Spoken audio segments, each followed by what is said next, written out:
এরে নবীর আশিক, সুস্থতার জন্য এই মোবাইল থেকে দূরে থাকো। আমিও যে মোবাইল চালাই আলহামদুলিল্লাহ, গুনাহ থেকে বেঁচে থাকার চেষ্টা করি আলহামদুলিল্লাহ, তারপরও কিন্তু বেশিক্ষণ তাকায় থাকলে মাথা ঘুরায়। চোখের পাওয়ার অনেকটাই কমে গেছে। কিতাব দেখি মোবাইলে, এখন দেখতে দেখতে গোলাটে হয়ে যায়, লেখা দেখি না, দুলা দুয়া।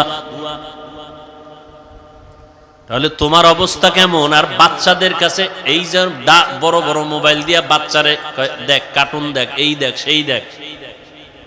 অনেক বাচ্চা পর্যন্ত বোবা হয়ে গেছে, কথাই বলতে পারে না। বহু ইতিহাস আমাদের হাতে জমা। বাবায় কান্দে, হুজুর একটু তদবির করে দেন, সন্তান কথাই বলে না। আগে বলতো নি, বলতো, এখন বলে না। মোবাইল দিয়া এই মোবাইলের উপরে পড়ে রাখছে, সারা জিন্দেগি শেষ এই বাচ্চাটা। একদল তো মোবাইল দেখে গেমস খেলতে খেলতে এখন রাস্তায় উলঙ্গ পাগল হয়ে ঘুরে, গেমস খেলা পাগল।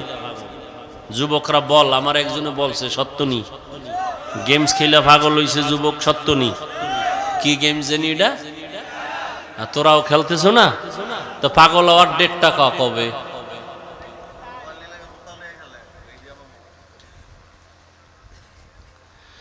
হেসে হেসে উড়াইয়া দিতেছ রে যুবক, অথচ তোমার মা বাবা রক্ত পানি করিয়া তোমাকে বড় বানাইছেন, লেখাপড়া শিখাইছেন, তুমি চাকরি করবা, সম্মানের সাথে থাকবা, মা বাবারে শান্তিতে বসবাস করাইবা, খানা দিবা। অথচ লেখাপড়া করছো, চাকরি নাই, চরিত্র ভালো না, কেউ তোমার দোয়াও করে না, বরদোয়া করে। এখনো সময় আছে, তওবা করে নাও, চরিত্রটারে ঠিক রাখিও। মোবাইলের কারণে তোমার চরিত্রের কোনো গ্যারান্টি নাই, সব ধ্বংস হয়ে যাইতেছে। ও আল্লাহর বান্দারা, আল্লাহ বলেন আমাকে ভয় কর, জবানটারে কন্ট্রোল করো, জবানটারে হেফাজত করো, আল্লাহর ভয় অন্তরে জমা করে নাও। যত বয়ান করি কোনোদিন এই বয়ানে লাভ হবে না যদি আল্লাহর আযাবের ভয় অন্তরে না থাকে। ওমরে ফারুকের অন্তরে ভয় থাকার কারণে কাঁদতেছেন, ঈদের দিন জাহান্নামের ভয়। একমাত্র আল্লাহর আযাবের ভয় অন্তরে থাকার কারণে তার বয়ান বেশি লাগে না। আর আবু জাহিল্লার অন্তরে আল্লাহর ভয় নাই।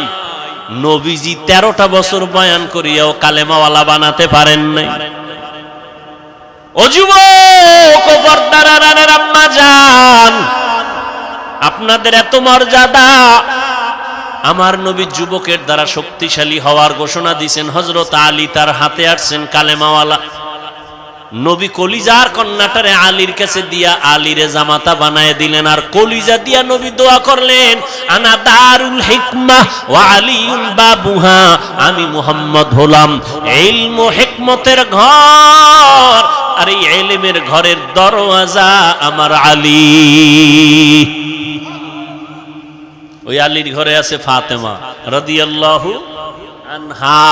আলী রাদিয়াল্লাহু আনহুর জন্য এত দোয়া করলেন। আল্লাহ আলীকে এত জ্ঞান দান করেছেন, যেই জ্ঞানের সামনে ওমরও বলে, আলীর জ্ঞান যদি আজকে আমার কাছে না থাকতো আমি ওমর ধ্বংসের পথে চলে যাইতাম। লাউলা আলিয়ুন লাহালাকা ওমর। ওই আলী বলেন, আমি একদিন কোথাও থেকে গিয়া মসজিদে নববীর মধ্যে ঢুকলাম, দেখি রহমতের নবী বসে আছেন, সাহাবায়ে কেরাম বসে আছেন। আম্মা জানেরা একটু ভালো করে খেয়াল করে শুনেন, যুবকেরাও শুনো রে বাবা, বৃদ্ধ বাবাজিরাও শুনেন।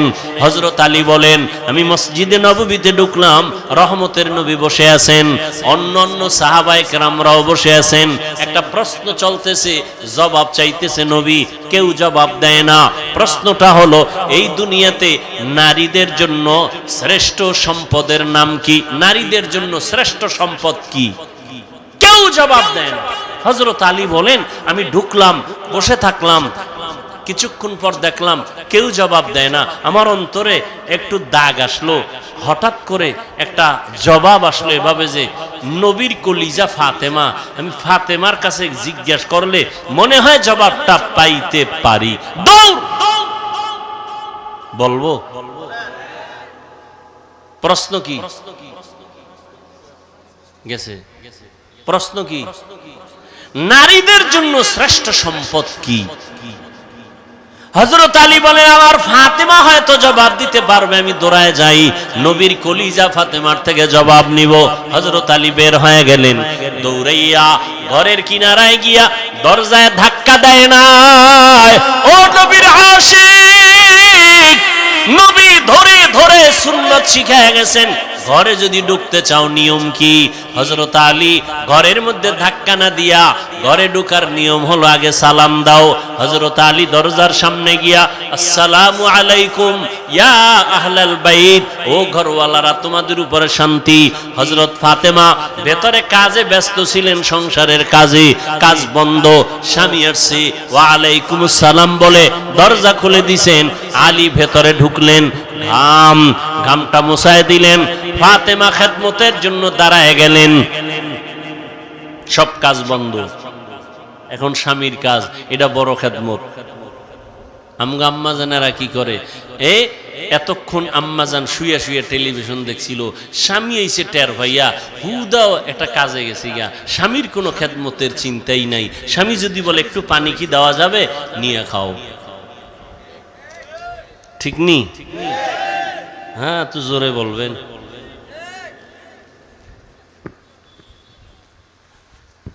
হায় হায় হায়, ফাতেমা রাদিয়াল্লাহু তাআলা আনহা স্বামীর খেদমতে নিয়োজিত হয়ে গেছেন, এখন আর কোনো কাজ হবে না। এবার হালপুরসি জিজ্ঞাসা করেন, কেমন আছেন, কোথা থেকে আসছেন, খাইছেন নি কিছু, এত ঘাম কেন? রহমতের নবীর দরবার থেকে আসছি। আব্বাজান কেমন আছেন? আলহামদুলিল্লাহ ভালো, তবে একটু পেরেশানি দেখলাম। কি পেরেশানি? একটা প্রশ্ন করলেন, নারীদের জন্য শ্রেষ্ঠ সম্পদের নাম কি, শ্রেষ্ঠ গুণের নাম কি? কেউ জবাব দেয় না। আমার অন্তর বলে ফাতেমা তুমি পারবা। এবার বলে আলী, আপনি যদি দোয়া করেন, আমার আব্বাজানের নেক দোয়া থাকলে আমি জবাব দিতে পারবো।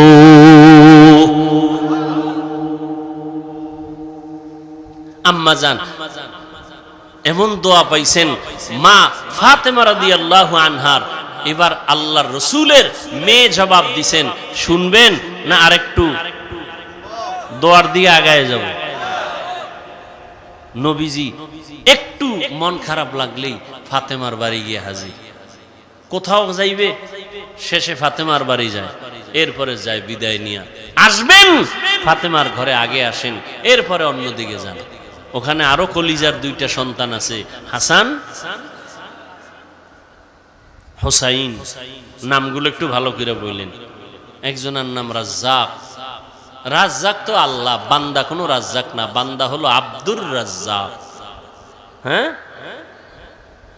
সুন্দর করে নামগুলো বলবেন, বরকত হবে। নামের একটা বরকত আছে। অনেক মা বাবা আছে সন্তানের নামকে বাজে আঁকা বাঁকা করে ডাকে, উচিত না।